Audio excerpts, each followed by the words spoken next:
Honey is an orangey brown, thick, viscous liquid that is made by bees. And these bees, they collect nectar from flowers and they take this nectar back to the hive, break it down into simple sugars, monosaccharides, disaccharides, and then put into the honeycombs, and then you've essentially got honey. So this honey is essentially just liquid sugar, but liquid sugar wouldn't exactly be this dark orangey brown colour, and so there are a couple of other things contained inside honey which I'm going to talk about in a little bit. But I've talked about sugar a lot on this channel before, specifically to do with its health effects and insulin resistance and all that sort of stuff, how sugar is one of the main things, especially added sugars inside of the foods that you wouldn't necessarily expect sugar to be in. And that's the kind of stuff that's really causing the sort of obesity epidemics and pandemics across the Western society, rather than what you may believe due to popular opinions such as cholesterol and eggs and saturated fats and things like butter and cheese and all that sort of stuff, and dairy, which can be very nutritious compared to sugar, which is essentially just this one chemical packed into some sort of crystalline structure. Now, while all these refined and processed sugars are very, very bad for you, especially when they're added to the kind of foods that you wouldn't expect, like condiments and baked beans or whatever, honey is seen to be quite a good food for you and your immune system, yet it is probably around 99 to 95% carbohydrates and sugar. Why on earth is that, when sugars are seen to be things that cause insulin resistance? When you absorb sugar from your gut into your bloodstream and your glucose level, your blood glucose level rises, and insulin has to then be released to combat this quick blood sugar spike,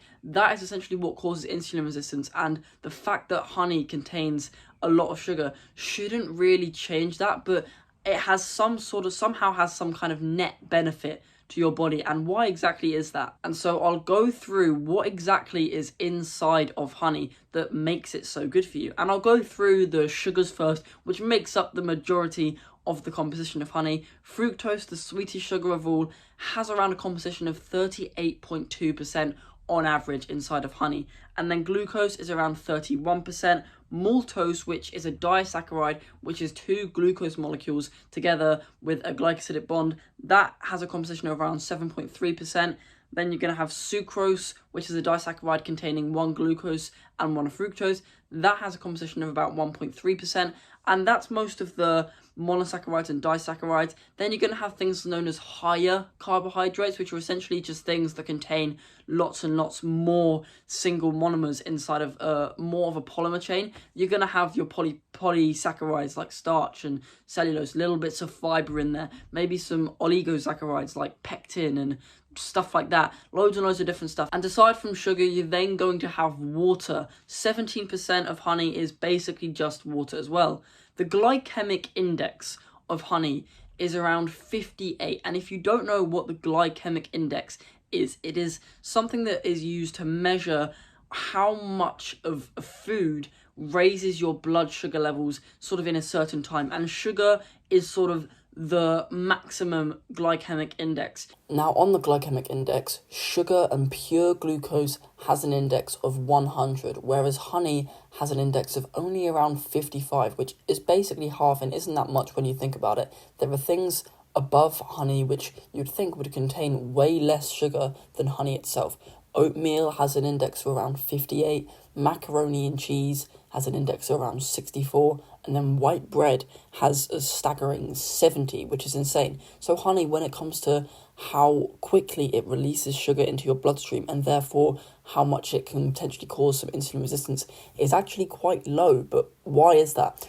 And to be honest, I wouldn't exactly recommend someone who already has things like type 2, type 1 diabetes to be having a considerable amount of honey off of the premise that it is good for your health, because it's good for your health, but health is a very, very vague thing. What exactly even is health? Is health your ability to hit 100 kg in the gym? Is it the ability to go on a 5-mile run whenever the hell you are required to go on a 5-mile run? There's loads of different meanings of health, and honey can be healthy in some ways, I suppose, but in other ways, such as if you are diabetic already or are sort of in the motions to becoming that way, it's probably not something that I would recommend you having in large amounts. Obviously, in these sort of small normal amounts of honey, it's probably still going to be good for you and fine for you, have a net positive effect. Now, in terms of other stuff that's contained inside of honey, you're going to have trace sort of elements and minerals such as magnesium, zinc, and potassium. They're all only around 1% of the RDA, recommended daily allowance, inside of a serving of honey for you. So you're only going to be able to get 1% of your daily zinc, potassium and magnesium from a serving of honey, which really isn't that much at all. So all of these sort of minerals that can act as different enzyme cofactors and help biochemical reactions take place inside of the body, they're not really that common inside of honey at all. So what else is inside of there that gives it its benefits? Now, honey is present in a lot of natural remedies like lemon and honey and all that sort of stuff, and it seems to be one of those things that just gets rid of colds. It's just one of those immune boosting sort of foods in a way, even though it is seen to be quite a sugary thing, and I've mentioned all the stuff about insulin resistance before in this video. And that is due to the presence of high amounts of antioxidants inside of honey. And I've not talked about these antioxidants very much at all inside of this channel.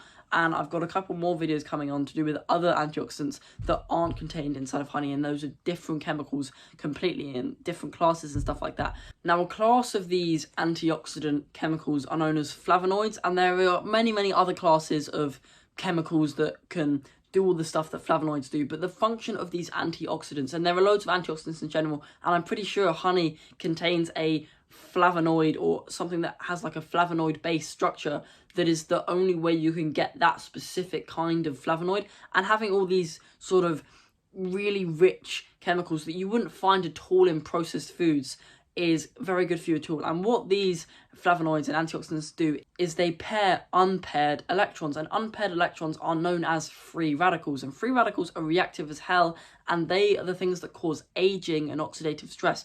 The more free radicals in your body, the more you age. Things like smoking and alcohol produce free radicals, and you need these antioxidants to actually offset the kind of free radicals that these things produce, because they are the things that actually disarm them and give them electrons where there is unpaired electrons, and that means that they can just be a stable anion instead of this neutral thing that's incredibly reactive and is going to react with anything inside of your cells that it can get its hands on, and that can cause DNA mutations, cancer, all that sort of stuff. Really not good news. And these flavonoids are the reason that honey is seen to be such an immune boosting thing and a health boosting thing, because it has these high amounts of antioxidants. And generally, a tip I can give you is the darker the color of the honey, the more antioxidants it contains. There are obviously going to be a lot of processed kinds of honey. Different companies are going to process their honey in different ways when they eventually take it from the beehive, and it's going to have to go through different things, and there's going to be different amounts of processing for different manufacturers. And essentially, the darker the honey, the more pure the honey seems, the more antioxidants it contains. But with that, that is how honey, even though it is essentially just liquid sugar, is actually able to be a health boosting and immune boosting thing because of a whole nother class of chemicals that I've not really touched upon before on this channel. But with that, I recommend subscribing for more content like this, and have a good day.